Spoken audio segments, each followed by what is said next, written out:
अस्सलामुअलैकुम news special से मैं हूं सलमान कियानी। नाज़रीन, आज़ाद कश्मीर का दूसरा मरहला भी मुस्लिम लीग नून ने जीत लिया है। मुस्लिम लीग नून 14 सीटों पर कामयाब रही और पीपल्स पार्टी 5 सीटें जीत सकी।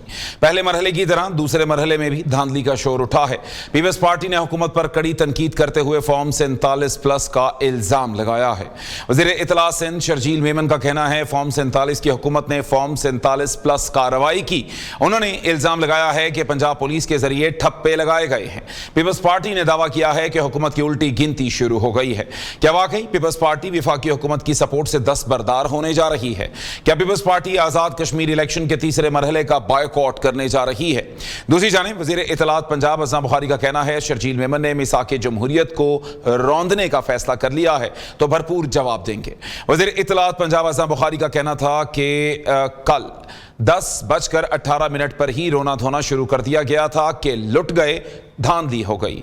अज़म बुखारी का कहना है कि तलखी यकतरफा नहीं, लीडरशिप पर बात होगी तो बरमला जवाब आएगा। दूसरी जानिब वज़ीर दाखिला मोहसिन नकवी के बयान की गूंज बरकरार है। सिस्टम कोलैप्स हो गया है। क्या वाकई हुकूमत के पास 6 महीने का वक्त रह गया है? क्या हकीकत में निज़ाम तबाह हो चुका है? दूसरी जानिब PTI के 5 अगस्त की जलसे पर भी गुफ्तगू करेंगे। PTI का मुमकिन सरप्राइज क्या होगा? क्या तहरीक इंसाफ अडयाला की तरफ रुख करने जा रही है? क्या हुकूमत और PTI के दरमियान कोई दरमियानी राह निकल सकती है? सवालात बहुत से हैं, इनके जवाबात के लिए अपने मौजूद पैनल की जाने बढ़ते हैं। हमारे साथ मौजूद हैं परवेज संधेला साहब, रहनुमा मुस्लिम लीग नून, उनके साथ साथ नदीम कुरैशी साहब, रहनुमा तहरीक इंसाफ, सफीना खान साहिबा तज्जियाकार, और तैमूर तालपुर साहब, रहनुमा पीपल्स पार्टी हमारे साथ मौजूद हैं। तो गुफ्तगू का आगाज करेंगे। हमारे साथ मौजूद हैं तैमूर तालपुर साहब, रहनुमा पीपल्स पार्टी। बहुत शुक्रिया सर आपके वक्त का। तैमूर साहब, यकीनी तौर पर आपके जो इस वक्त खदशात हैं वो तो हमें बहुत बरमला नजर आते हैं।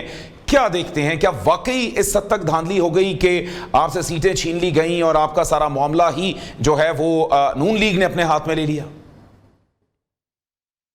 बिस्मिल्लाहिर्रहमानिर्रहीम, बहुत बहुत शुक्रिया। देखिए, मामला तो बहुत बड़ा है और बहुत खतरनाक है। एक तरफ प्रेसिडेंट आजाद जम्मू कश्मीर के ऊपर हमला होता है, वहां पे हमारा एक वर्कर का मर्डर होता है, शहीद किया जाता है उसको। हमारे सिटिंग MPA सलाउद्दीन जुनेजो को गोली लगती है, उस पे फायर होता है। फिर हम सबूत पेश करते हैं इलेक्शन कमीशन को, जिसमें बोगस वोट्स, जिसमें नकली स्टैंप्स। अब इन सब चीजों के बाद रहा क्या है, बचा क्या है? अपनी शहादतें भी दे रहे हैं हम अपने वर्कर्स की, हमारे MNS को गोलियां भी लग रही है। तो इससे ज्यादा सीरियस चीज क्या हो सकती है? और धांधली भी किसके साथ कर रहे हैं आप? अपने ही कोएलिशन पार्टनर्स के साथ कर रहे हैं। कोई बाहर का तो नहीं है, उन्हीं के साथ कर रहे हैं जिन्होंने आपको 2 बार प्राइम मिनिस्टर की सीट पे बिठाया और आपके हर बुरे वक्त में खड़े रहे। आज मरियम नवाज साहबा बड़ी जज्बाती हो जाती हैं, सिंध को क्रिटिसाइज कर रही हैं। ये भूल गई हैं कि जब मरियम नवाज साहिबा कराची की निजी होटल से उनको ले गए थे तो ये बिलावल भुट्टो ही थे और वही सिंध की हुकूमत थी जिसने आवाज उठाई थी, और सबसे बुलंद आवाज बिलावल भुट्टो साहब ने उठाई थी। तो ये चीजें मेरे ख्याल से इक्तदार के पीछे इतना जल्दी भूलना अच्छी बात नहीं है। जहां पे आप इतना क्रिटिसाइज कर रहे थे सिंध हुकूमत को, वहां पे जरा NICVD की, हमारे साइबर नाइफ की तारीफ भी कर देते ना थोड़ा। जो हमने 21 लाख घर गरीबों के लिए बना रहे हैं, जिसपे से 12 लाख हम हैंड ओवर कर चुके हैं, उनकी भी जरा तारीफ कर देते। हमारी तरफ सड़कों का प्रोजेक्ट आप शुरू कर लेते, अपना पंजाब में भी कोल मिलता होगा जहां से आप ग्रिड में बिजली भेज सकें। तैमूर साहब, लेकिन यूं लगता है कि अब ये तारीफों से चीजें बहुत आगे जा चुकी, तो क्या अब आप तीसरे मरहले का कोई बाइकआउट करने जा रहे हैं? और अज़म बुखारी साहिबा का अगर बयान देखें तो वो ये कहती हैं कि अगर हम फॉर्म 47 के हैं तो हमारे वोटों से सदर भी बने हैं और उन्हीं से फिर गवर्नर्स भी आपके बने हैं, तो फिर आप रिजाइन करें इस सारे मामले में? बिल्कुल हो सकता है कि नौबत आ जाए कि हमें रिजाइन करना पड़े, पर ये फैसला आप और मैं तो नहीं कर सकती। ये फैसला तो ऑफ कोर्स जो है वो पाकिस्तान पीपल्स पार्टी की क़यादत ही करेगी। और जिस तरफ चीजें जा रही हैं, मुझे लग रहा है एक बार फिर से शायद पाकिस्तान पीपल्स पार्टी को नो कॉन्फिडेंस लाना पड़ेगा। और नंबर्स जो है, नंबर गेम में आपको पता है आसिफ अली जरदारी साहब बहुत आगे हैं, उसका हमें कोई इशू नहीं है। बस ये है कि हम चाहते थे कि चीजें अच्छी तरह से सेटल हो जाएं, इस मुल्क की बेहतरी के लिए हम साथ खड़े थे। पर अगर उन्होंने डिसाइड कर लिया है कि हम पे, हमारे MNS पे गोलियां चलानी है, हमारे कारकुनों पे गोलियां चलानी है, हमसे ही बाइकआउट कर इलेक्शन में धांधली करानी है, तो फिर हम बिल्कुल इस पे बहुत से ऑप्शंस, हमारे सारे ऑप्शंस जो हैं फिर खुल जाएंगे। अच्छा, आप यकीनी तौर पर एक बड़ी खबर दे रहे हैं, तो फिर क्या आप वाकई वफाकी हुकूमत से जो है वो अलहदगी इख्तियार करने जा रहे हैं? क्या अब आगे आने वाला जो मामला है वो अब यकीनी तौर पर सख्त होता जाएगा हुकूमत के लिए? बिल्कुल, अब जैसा हमारे साथ एटीट्यूड होगा, अफसोस के साथ हमारा भी वही एटीट्यूड होगा। अगर हमारे साथ ज्यादती करेंगे तो हम भी जो है अपना चीखने का, पुकारने का तो हक रखते हैं। हमारे तो चीखने और पुकारने पे भी इनको शिकायत है, मतलब कि हमारे साथ ज्यादती भी हो, हमारे लोग शहीद भी हों, और अगर हम शिकायत करें तो भी हम खराब करें, हम शिकायत करने का भी हक नहीं रखते हैं। तो ये सारी चीजें सामने रखते हुए चीजें अब एक बहुत डेंजरस टर्न मेरे ख्याल से लेने जा रही हैं। अच्छा, ठीक हो गया। परवेज संदेला साहब हमारे साथ मौजूद हैं, मुस्लिम लीग नून के रहनुमा। परवेज संदेला साहब, आपका भी बहुत शुक्रिया। सर, यूं लगता है कि अपनी खराबी का वक्त आप खुद लेकर आए हैं कि क्या था कि अगर 2-4 सीटों पे जहां पर धांधली हुई है वो मांग रहे हैं कि उस पर दोबारा से मामला बेहतर तरीके से चलाए जा सकते हैं तो चला लें, लेकिन यूं लगता है कि आप भी बज़ेद हैं अपनी जगह पर। नहीं, हम नहीं बज़ेद। आप जो कह रहे हैं ना कि 2-4 सीटें मांग रहे हैं, हम उनको दे देते, ये हमारे बस में नहीं है। ये जो सीटें हैं ये कश्मीर के लोगों ने फैसला दिया है।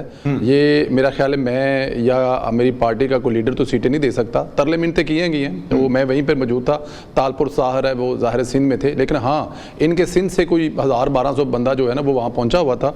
और ये जो कह रहे हैं ना पुलिस में ठप्पे लगाए हैं, अगर पाकिस्तान पंजाब पुलिस के अगर 10,000 बंदे वहाँ पे पहुँचे हैं इलेक्शन करवाने के लिए, तो 5-7 हज़ार बंदा तो वहाँ पर सिंध पुलिस का भी वहाँ पर मौजूद था।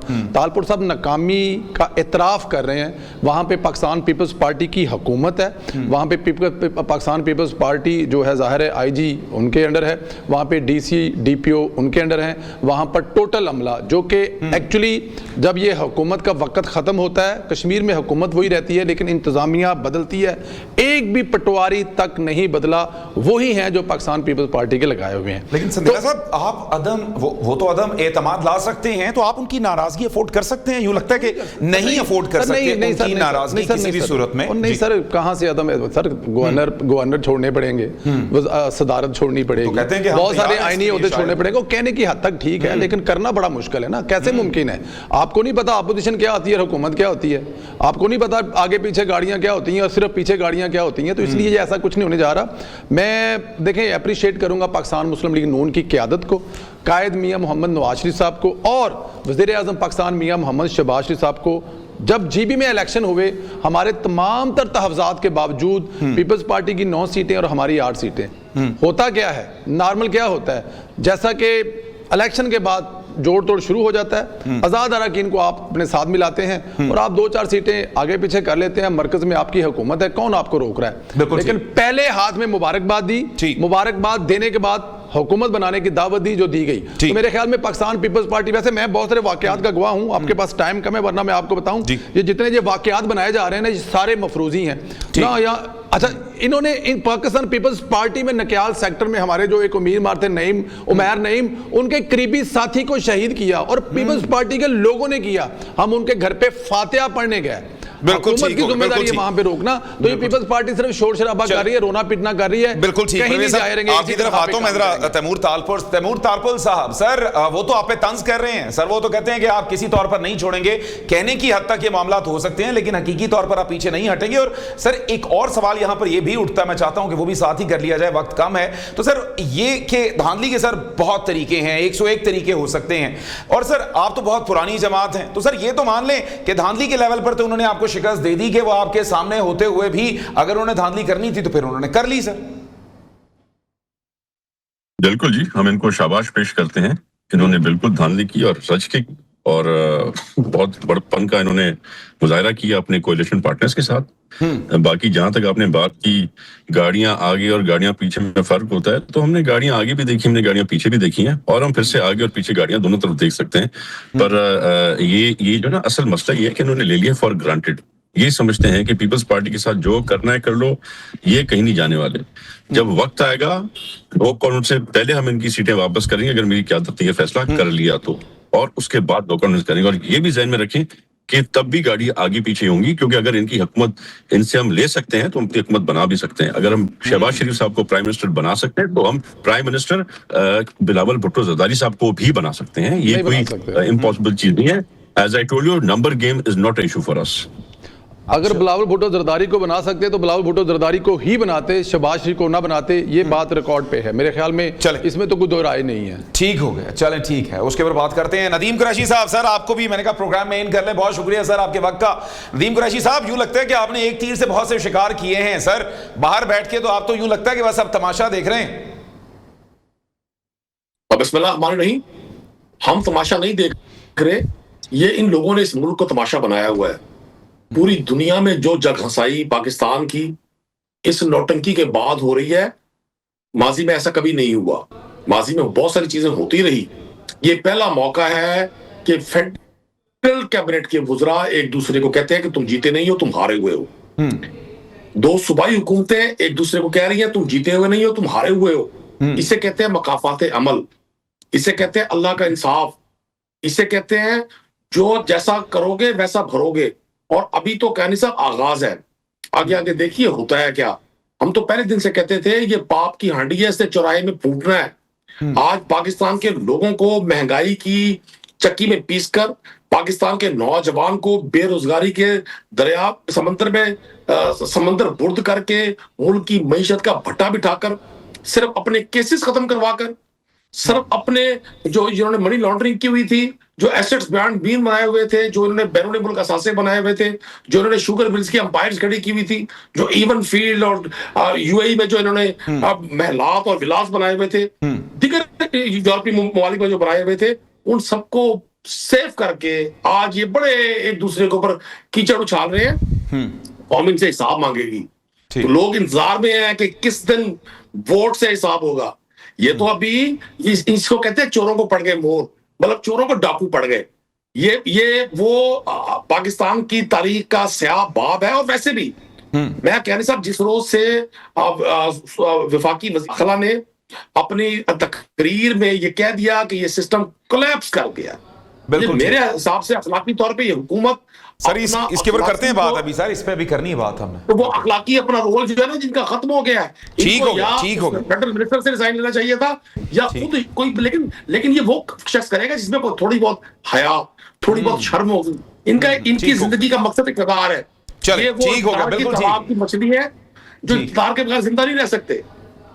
सर ठीक हो गया, इसी के ऊपर बात कर लेते हैं। सर आपके ऊपर जो है अब मेरे ख्याल से तलवार आप पर भी आ गई है, 5 अगस्त की डेट पास आती जा रही है, इस पर भी बात करेंगे। सफीना साहबा को प्रोग्राम में इन कर लेते हैं। सफीना साहबा बहुत शुक्रिया। सफीना साहबा, आपने हमारे ही प्रोग्राम में बैठ के कभी कहा था कि शायद अब ये सियासतदान नाकाम हो गए हैं, ये क्या वाकई ये अब वो मौका आ चुका, मरहला आ चुका कि अब एक के बाद एक दूसरे पर इल्जामात, फॉर्म 47 के जो कोलिशन पार्टनर्स हैं वही एक दूसरे को कह रहे हैं। तो अगर फॉर्म 47 के एक दूसरे पर इल्जामात हैं तो फिर हकीकत में जीता कौन था उस वक्त?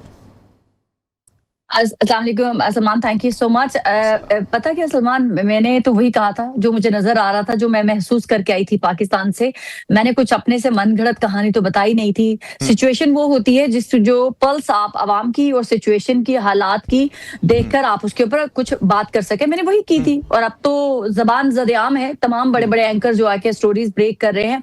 मैंने वही कहा था जो आज सब बोल रहे हैं, और वाकई ही इनके लिए अलार्मिंग सिचुएशन है। टिल नाउ ये जो आपस में पॉलिटिकल पार्टीज लड़ रही हैं, ये आपस में इसलिए नहीं लड़ रही कि आपस में इनको कोई इख्तिलाफ है, नहीं, आने वाले सिस्टम से, आने वाली सिचुएशन से खौफजदा होकर अब ये रिफ्ट कायम करने की कोशिश कर रहे हैं। देखिए, बाकी इलेक्शन में अगर पीपल्स पार्टी को ग्रेस दिखानी चाहिए, मैं इसमें कोई दो राय नहीं है। कश्मीर के लोगों ने जिनको वोट दिया अडॉप्ट करना चाहिए और उसको एक्सेप्ट भी करना चाहिए। एटलीस्ट आपस में इन लोगों को लड़ना चाहिए। हुई है वहां पर? नहीं, मैं ये नहीं कहूंगी कि धांधली हुई है या नहीं हुई। जेबी के अंदर भी इलेक्शन हुए, पीपल्स पार्टी वहां पर जीती है और नून लीग ने बड़ा ग्रेसफुली उनको कहा कि जी आप गवर्नमेंट बना लें। लेकिन चले आपकी इस हवाले से कथा कलामी की माजरत कि आपकी बड़ी गहरी नजर है, तो क्या वाकई पीपल्स पार्टी राहें जुदा करने जा रही है? मेरे ख्याल से वहां पर ना एक बहुत बड़ी रीजन बनी है, वो जो एक कलदम तंजीम है ना, उसको लोगों ने रिजेक्ट किया एक्चुअली में। और फिर क्योंकि पीपल्स पार्टी की बदकिस्मती से हुकूमत थी, तो उनको इस गुस्से का, गमो गुस्से का जो है वो कहर बर्दाश्त करना पड़ रहा है अवाम का, क्योंकि जो भी इनके प्राइम मिनिस्टर थे उन्होंने सिचुएशन को उस तरह से टैकल नहीं किया। ये मैं अज्यूम कर रही हूँ, मैं ये नहीं कह रही कि उसमें वो गिल्टी थे या नहीं थे। और एक जो पाकिस्तान से बाहर बैठ के बंदर तमाशा लगा रहे थे, तो ये चीजें मेरे ख्याल से रीजन बनी है नून लीग को स्पेस देने के लिए, और नून लीग ने उसको बड़ी अच्छी तरह से वेल प्ले किया है और उनके हिस्से में वो वोट डाल के गया है। तो हमें दो राय नहीं है इसमें। देखिए, पाकिस्तान में कश्मीर के अंदर से इलेक्शन होना और 50+ जो है टर्न आउट होना वोटर का, ये खुद इटसेल्फ बहुत बड़ा पैगाम है। इसमें धांधली आप कह लें, ना धांधली कहें, बहुत सारी सिचुएशन जो है वो क्रिटिकल थी, इसके बावजूद वोटर निकला है। उन्होंने वो जो कालेदम तंजीम है उसको रिजेक्ट किया है और लोगों ने बाहर निकल के वोट दिया। अब ये आपस में मत लड़े कि किसको मिला है किसको नहीं मिला, किसी ने किसी को नहीं हरवाया। वहां के लोगों ने एक्चुअली बैन ऑर्गेनाइजेशन को रिजेक्ट किया है जो वहां पर फितना फैलाना चाहते थे। तो मेरी ये सिचुएशन है। एक चीज मैं सलमान यहाँ पर ऐड करना चाहूंगी, आप PMLN के ऊपर भी मेरा एक सवालिया निशान है कि आपने इलेक्शन जीत लिए हैं, माशाल्लाह बहुत अच्छा हो गया। यहाँ पर जो बरतानिया के अंदर फितना क्रिएट किया जाता है, 5 तारीख को यहाँ पर इंडियन एम्बेसी के बाहर ना हमारे कश्मीरी बहन भाई प्रोटेस्ट करने जा रहे हैं और वहां पर कालेदम तंजीम के लोग उनको धमकियां दे रहे हैं कि आप इंडियन एम्बेसी के बाहर जाकर प्रोटेस्ट ना करें। अब ये मेरा नून लीग जिन्होंने इलेक्शन जीता है, क्या वो उस दिन 5 जो है वो अगस्त को जाकर वहां पर बताएंगे कि आप लोगों ने इलेक्शन जीता, आपका वोटर था वोटर? आज सबसे बड़ी बात, उस दिन तो पाकिस्तान के लिए निकलना है ना आप लोगों ने, तो पाकिस्तान के लिए निकले, कश्मीरियों के लिए निकले, तो इसलिए इनकी सपोर्ट उस दिन भी मुझे नजर आएगी। पीपल्स पार्टी के लोगों से भी मैं ये उम्मीद करती हूँ, PTI के लोगों से भी मैं उम्मीद करती हूँ कि उस दिन जाएं और भारत की एम्बेसी के सामने जाकर बताएं कि हम लोग सब पाकिस्तान। बिल्कुल ठीक हो गया, बिल्कुल एहतजाज होना चाहिए और सबको उसमें अपना हिस्सा डालना चाहिए। संधेला साहब, सर आपने इतना बड़ा इल्जाम लगा दिया अपने इत्तेहादियों पे कि कालेदम तंजीम की इन्होंने मदद ली है, तो सर ये तो वो लोग थे कि जिन्होंने आपको जेलों से निकलवा के वजीर आजम के मनसब तक पहुंचाया था। सर वो कौन है जिसने जेल से निकलवा के बनवाया था? ये क्या सवाल है आपका? किसने बनवाया जेल से निकलवाया? बिलावल साहब बिलावल साहब जो कहते रहे, बिलावल साहब क्या अपनी पार्टी बनाकर खुद बनना चाहते हैं या दूसरों को बनाना चाहते हैं? ये कहां से आपने सवाल उठा दिया? वो तो तालपुर भाई मेरे सादा तबीयत में कह गए हैं कि हमने बनवा दिया ना। सर हमने बनवाया आपको वजीर आजम, हमने आपके गवर्नर बनाए, हमने आपको मतलब वहां पर हुकूमत बनती है हमारी बलोचिस्तान में, अभी आप वहां पे कंटिन्यू कर रहे हैं, वो हमारे कैंडिडेट थे, आपको दे दिए। तो ऐसा ना करें, ये गिव एंड टेक है, जहां पे आपने कुछ दिया आपने कुछ ले लिया। लेकिन ये बड़ी अजीब बात है, 47 के जो जिनको आप 47 कहते हैं उनसे जो वजीर बना है तो वो हलाल नहीं है, उनसे सदर बने हैं, अब्बा जी बने हैं तो वो हलाल हैं। ऐसा नहीं है, ये कोई किसी को ना बनाता है ना किसी बना लेता है, ये दोनों तरफ से। और फिर ये देखिए जो जमहूरियत थी ना, जो जमहूरियत के लिए एक बहुत बड़ा डॉक्यूमेंट साइन हुआ था जो मोहतरमा शहीद बेनजीर भुट्टो साहब ने किया था, मियां मोहम्मद नवाज साहब मिसाके जमहूरियत, उसका हुस्न यही है, यही डिसाइड हुआ था कि जीतने वाले की फतह को माना जाए, हारने वाला ग्रेसफुली मुबारकबाद दे के अगले इलेक्शन की तैयारी करे। देखिए पंजाब में 10 सीटें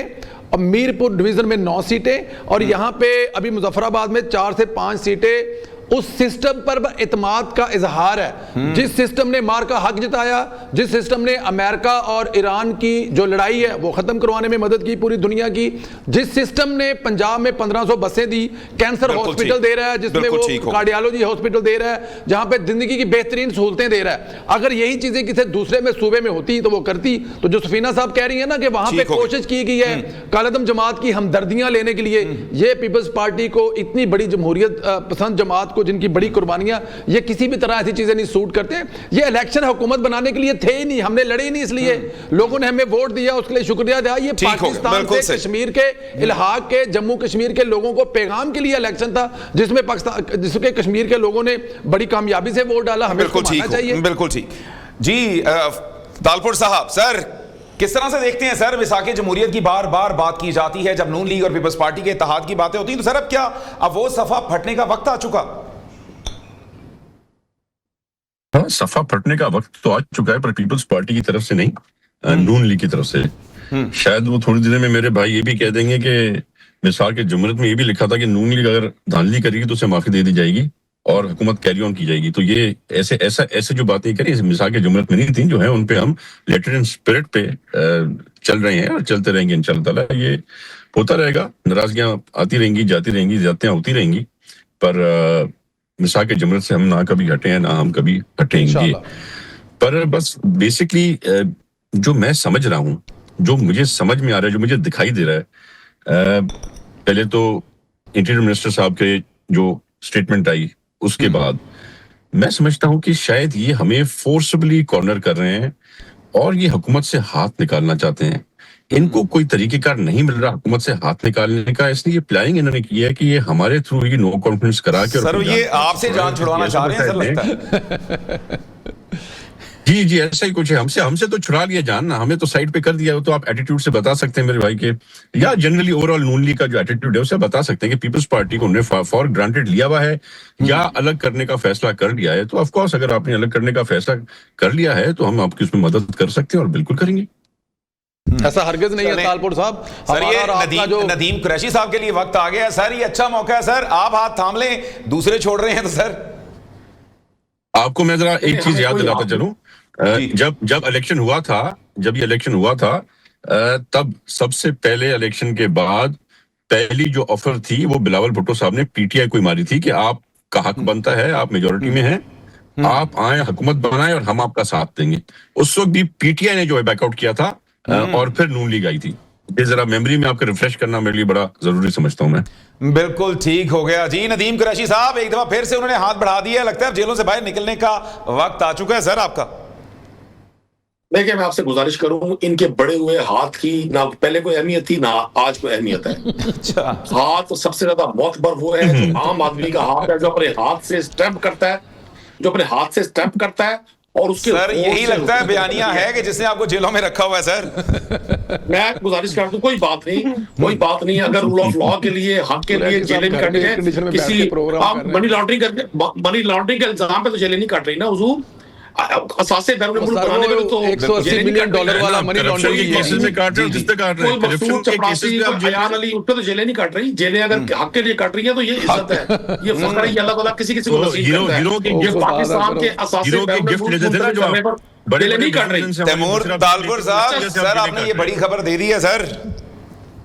जी जी सर, क्या आप हाथ बढ़ा रहे हैं और सारे मामला कर रहे हैं, लेकिन वो कहते हैं कि हमें जेलों में रहना कबूल है, आपकी जानिब नहीं आएंगे सर। मैंने आपको नहीं, मैंने आपको हाथ बढ़ाने की बात नहीं की, मैंने आपको पास्ट में बताया कि जब हुकूमत बन रही थी तब हमने उनको ऑफर की थी, अभी हमने कोई हाथ बढ़ाने की बात। सर बिलावल साहब ने तो फिर कर दी थी ना ऑफर, जलसे में कर दी थी उन्होंने ऑफर। सर कानी साहब एक गुजारिश कर, जो इन्होंने उस वक्त हुकूमत देने की ऑफर नहीं की थी, हुकूमत देने की ऑफर नहीं दी थी। ठीक जी नदीम साहब, देखिए पहली बातचीत में तो बिलीव करते हैं। पाकिस्तान की बिल्कुल ठीक, पाकिस्तान की अवाम ने इन दोनों जमातों को मैंडेट दिया ही नहीं था। आज मुल्क का बच्चा इनको इस बात का एहसास दिला रहे हैं, ये खुद एक दूसरे को एहसास दिला रहे हैं। मतलब कमाल नहीं हो गया कि ये फरमाते हैं कि जी वजीर आजम भी सीट नहीं जीते, वो भी अपनी सीट से एमएलए पे हारे थे और वो वजीर आजम बन गए। इससे बड़ा जुल्म होगा, इससे बड़ी कोई मैं क्या लफ्ज इसके लिए इस्तेमाल करूं, इससे बड़ी कोई तकलीफ होगी कि मैंने ये शर्जील मेमन साहब कह रहे हैं ना भाई, बिल्कुल ठीक। निसार खोड़ो साहब ने कहा जवाबन ये क्या फरमा रहे हैं। देखिए मजे की बात, हैरानी की बात, ये दोनों पार्टियां ये नहीं कह रही कि नहीं ऐसा नहीं है हम जीते हैं, ये दोनों कह रहे अगर हम बेईमानी से आए तो आप भी तो इस बेईमानी का हिस्सा हो। मतलब ये उस डिसऑनेस्टी को, उस कॉन्स्टिट्यूशनल क्राइम को, उस अखलाकी और हर तरह के जुर्म को ये ओन कर रहे हैं। ये इन्होंने इस चार्जशीट को कबूल कर लिया है, अब सजा जजा का फैसला आने वाले दिनों में होगा। चले ठीक हो गया नदीम साहब, बिल्कुल पॉइंट आ गया सर। एक ब्रेक का कहा जा रहा है क्योंकि ब्रेक ना दी तो फिर जो है वक्त बिल्कुल ठीक है, आपने जवाब देना है सर। और नाज़रीन एक मुख्तसर सा ब्रेक, और ब्रेक के बाद प्रोग्राम का सिलसिला यूं ही जारी रखेंगे। वेलकम बैक नाज़रीन, प्रोग्राम के सिलसिले को आगे बढ़ाएंगे। नदीम कुरैशी साहब रहनुमा तहरीक इंसाफ हमारे साथ मौजूद हैं। नदीम कुरैशी साहब, सैफुल्लाह अबड़ो साहब का अब बयान सामने आया, उन्होंने कहा नकवी साहब से ऊपर कोई नहीं है, यानी कि वो भी उनको हरफ आखिर कह रहे हैं। और आपके लिए तो बड़ी इस वक्त आइडियल सिचुएशन बनती जा रही है, जहां पर आप सूबों का मुतालबा करते थे, अब जो है वो नकवी साहब भी कहते हैं कि सूबे होने चाहिए। आप कहते थे सिस्टम कोलैप्स कर गया है, वो भी अब कहते हैं कि 10 साल भी लगे रहें तो कुछ नहीं होना। तो लगता है सर आपने बड़ा सोच समझ के स्टेटमेंट दिया था कि इश्क इमरान में अब मरने का वक्त आ गया। देखिए पहली बात तो यह है, अभी सफीना खान साहबा ने कहा कि मुझे नहीं समझ आती ये सूबों की मुखालफत क्यों कर रहे हैं। बड़ी सिंपल सी बात है सफीना साहबा, ये दोनों खानदान जो है पाकिस्तान की सियासी हिस्ट्री के जो 85 के बाद नमूदार हुए, ये जो पीपल्स पार्टी आज है जरदारी साहब वाली, बेनजीर भुट्टो साहब वाली नहीं है। इन खानदानों की सियासत का मकसद ही इन दोनों सूबों पे और बाकी मुल्क पे इन सूबों के जरिए कंट्रोल करना है। इनके यहाँ तो तसव्वुर भी नहीं है कि कोई और शख्स इनकी फैमिली के अलावा वजीर आजम या वजीर आला बन सकता हो। आप देख लें, यहाँ कभी शहबाज शरीफ साहब, कभी हमजा साहब, अब मरीम नवाज साहब, ऐसे मरकज में तो मैं आपसे गुजारिश कर दूं, ये सूबों की जो ताकत है वही तो इनकी सियासी लाइफ लाइन है, इनकी सियासी जिंदगी की लाइफ लाइन है। तो ये बिल्कुल मैं इस बात को इंडोर्स करता हूँ। जाती तौर पे भी चूंकि मैं साउथ पंजाब से हूँ, मैं यहाँ उन लोगों के साथ रहता हूँ जो पंजाब की आबादी का 32% है। 4.5 करोड़ लोग इन 3 डिविजन्स में रहते हैं, और उनको जो बजट एलोकेशन है हर साल वो 12% से ज्यादा नहीं है, एलोकेट करते हैं, लेकिन जो उसका जो कंजप्शन है, जो उसकी यूटिलाइजेशन है, वो 12-14% होती है। आज भी पूरे साउथ पंजाब के 3 डिविजन्स और 17 जिला में लाहौर शहर के बराबर हॉस्पिटल्स नहीं है जितने सिर्फ लाहौर शहर में है। तो ये बहुत जरूरी है। ये कॉन्स्टिट्यूशन एक इशू है, कोई मसला नहीं है, और तहरीक इंसाफ को ये तहरीक इंसाफ के कॉन्स्टिट्यूशन का ये पार्ट है कि छोटे सूबे बनने चाहिए। ठीक हो गया। तो सर 5 अगस्त का क्या प्लान है सर, क्विकली वो भी बता दें सर। देखिए 5 अगस्त को पाकिस्तान के उस मकबूल तरीन लीडर को गिरफ्तार किया गया जिन पर 100 से ज्यादा मुकदमात कायम किए गए, और इस हालत में गिरफ्तार किया गया उनके घर से कि वो उन तमाम मुकदमात में खुद कोर्ट्स में पेश होते रहे, जिन्होंने कोर्ट्स को ऑनर दी, पाकिस्तान के कानून और आइन को ऑनर दी। पहले 9 मई को जब गिरफ्तार किया गया उस वक्त भी वो इस्लामाबाद हाई कोर्ट में मौजूद थे। जब लाहौर से गिरफ्तार किया गया, एक केस में सजा सुनाई गई और साथ ही लाहौर की पुलिस तैयार थी अरेस्ट करने के लिए। तो जाहिर है आज उनको 3 साल हो गए हैं, 1050 से ज्यादा दिन हो गए हैं, जिसमें से 7-8 माह से वो आइसोलेशन में है। पाकिस्तान का बच्चा 50 सरापा एहतजाज है। ये आज अगर मोहसिन नकवी साहब को ये कहना पड़ रहा है कि सिस्टम कोलैप्स कर गया, तो उसकी बुनियाद यही है कि पाकिस्तान के आम आदमी को जिस शख्स से तवक्को है वो जेल में है, उसकी जमात को जीतने के बावजूद इक़्तिदार से बाहर रखा गया है। तो 5 अगस्त पाकिस्तान के हर बसने वाले शख्स की तरफ से एक एहतजाज का दिन है, इस पूरे निजाम के खिलाफ, इस पूरे सिस्टम के खिलाफ, इस पूरी नौटंकी के खिलाफ। ठीक हो गया। सबीना साहिबा, यकीनी तौर पर जब हमने देखा कि अच्छे से अच्छा निज़ाम भी हो, जब तक अवाम को डिलीवर नहीं कर पाता तो वो निज़ाम जो है वो नाकाम कहलाता है। तो आप क्या समझती हैं कि जो अब इस निज़ाम की जगह एक नया निज़ाम लाने की अगर तैयारी है, तो क्या पैरामीटर्स होंगे कि क्या वो ऐसा डिलीवर कर पाएगा जो अभी तक हालिया इस सारे जो एक निज़ाम था जो सो कॉल्ड अभी भी है, तो उसमें डिलीवर नहीं हो सका? सलमान, आपने बहुत थोड़ा टाइम रह गया जब ये सवाल पूछा है। सिस्टम तो ठीक करने के लिए बहुत सारे तरीके हैं। देखें, बरतानिया के अंदर मैं बैठी हुई, यहाँ पे भी काउंसिल बेस जो है वो टैक्स इकट्ठा होता है, फिर उसके अकॉर्डिंग वहां पर उस एरिया में लगता है। ये नहीं होता कि पूरे पाकिस्तान का या पूरे एक सूबे का बजट जो है वो एक जगह पे समाप्त कर दिया जाए और बाकी जगह से कहीं कुछ जनरेट नहीं हो रहा और उसके ऊपर आप लगाते नहीं। ये भी अनफेयर हो जाता है वहां पर जो टैक्स पे करते हैं। तो जब ये इस तरह से सिस्टम बनेंगे, छोटे यूनिट आप कह लें, बड़े सूबे कह लें, जब वो बनेंगे तो फिर उस हद तक उसकी जो है कारकर्दगी देखी जाएगी कि वहां के लोग कितना काम कर रहे हैं और जनरेट कितना कर रहे हैं और पे बैक कितना कर रहे हैं सोसाइटी को। इस तरह से बैलेंस होगा चेक करने में भी। और मरियम नवाज साहिबा की अगर मैं बात करूं तो उनको तो ज्यादा प्राइड होगा कि भाई हर कोई जो चाहेगा कि मरियम नवाज हमें सीएम दे दें, तो ये तो उनके लिए और अच्छी चीज होगी। जो काम करने वाले लोग हैं उनको इस चीज से नहीं डरना चाहिए, उनके लिए तो बल्कि ये ज्यादा अच्छा मौका है शाइन करने के लिए कि जब दूसरे लोग उस तरह से परफॉर्म नहीं करेंगे और एक इंसान जो परफॉर्म करना चाहता है, जो पाकिस्तान की कौम को डिलीवर करना चाहता है, वो शाइन करेगा तो हर कोई फिर उसकी डिमांड करेगा, फिर उस शख्स की सूबे से हटकर वफाक में भी जगह बन सकती है। लेकिन कंपटीशन होना बहुत जरूरी है पाकिस्तान के हर हिस्से में, चाहे वो सिंध हो, बलोचिस्तान हो, केपी की हो, पंजाब हो, हर हिस्से के लोगों को उनके अकॉर्डिंग जितना वो अर्न कर रहे हैं वो जो सोसाइटी को पे बैक करने में, पाकिस्तान के खजानों में पैसे जमा करवाने में उनका उतना ही किरदार होना चाहिए। ये नहीं कि पाकिस्तान कर्जे लेता जाए और आप जबरदस्ती उनको खिलाते जाए, ये खत्म होना चाहिए। बिल्कुल ठीक, आपका पॉइंट आ गया। परवेज संधेला साहब, सर एक बड़ी चार्जशीट लगा दी नदीम कुरैशी साहब ने, सर एक तो आप उसको अगर रिस्पॉन्ड करना चाहिए, और सेकेंडली आगे कैसे बढ़ना है, किस तरह से अब मामला बेहतरी की जानिब जाएं? पाकिस्तान जो है वो इस वक्त वज़ीर-ए-आज़म मियां मोहम्मद शहबाज शरीफ साहब और फील्ड मार्शल सैयद आसिम मुनीर की क़यादत में आगे बढ़ रहा है। इस सिस्टम ने बड़ी कामयाबियां हासिल की हैं, इस मुल्क को बैंकरप्ट होने से बचाया है। जो आपके इस वक्त टीवी टॉक शो पे एक मेरे दोस्त बैठे हुए हैं, एक लाडली, अब देखे ना कि अभी भी सबसे ज्यादा टीवी टॉक शोज पे टाइम जो मेहमानों में लाडली जमात के लाडले वजीर आजम के लाडले वर्करों को मिल रहा है। अब इससे अंदाजा लगा लें कि इससे ज्यादा और लाड प्यार क्या हो सकता है। अच्छा देखिए, ये तो इनकी बातें हैं, जितनी मर्जी करते जाएं। बहुत सारी चीजें थे ना, कर लेते 3.5 साल में। इमरान खान को 4 साल टाइम मिला, बना देते सूबे। कोई ऐसा बड़ा काम कर जाते, उस वक्त वो क्या बनाते रहे, लंगर खाने बनाते रहे, कट्टे बच्चे देते रहे, उसके अलावा घर पे बैठ के अपनी बेगम से जो है इंफॉर्मेशन लेके डॉलर कितना बड़ा कितना, ये सब कुछ करते रहे, कर लेते उस वक्त कुछ। मैंने आपकी बात पे देखे, कुरैशी साहब ना करें, ठंडे कमरे में बैठकर टीवी टॉक शो आप कर रहे हैं। आपका जो लीडर है वो 804 बैठा जेल में, और जेल में बैठा है, उसकी बहनें बाहर वाजा मार मार के उच्ची तो रोंदियां रही, तुसी मुल्तानों बस लैके इस्लामाबाद में पहुंचे, वो बेचारी अकेली निकल पड़ी है, वो अकेली बाजारों में घूम रही है, वो अकेली जा रही है, उसके साथ 40-50 बंदे लाहौर से साथ लेकर रही है, पूरे केपी में उसके साथ कोई नहीं निकल रहा। जेल में कैद बैठा, आपका एड़ियां रिगड़ है, आप ठंडे कमरे में बैठे प्रोग्राम कर रहे हैं, कोई खुदा का खौफ करें यार। आप देखें वो बेचारी ने कैंसिल कर दिया, अब वो मंगल को आती नहीं है, क्यों नहीं आती? 10,000 बंदा आप लोग लेके वहां पर नहीं आ सके, शर्म आनी ठीक हो गया, बिल्कुल ठीक, यकीनी तौर पर बिल्कुल ठीक। आप तमाम जमातों का पॉइंट ऑफ व्यू आ चुका और आपने अपने जो मामलात हैं यकीनी तौर पर आवाम के सामने रख दिए। नाज़रीन, ये आज का प्रोग्राम, एक नए प्रोग्राम के साथ फिर से हाजिर होंगे, तब तक अल्लाह हाफ़िज़।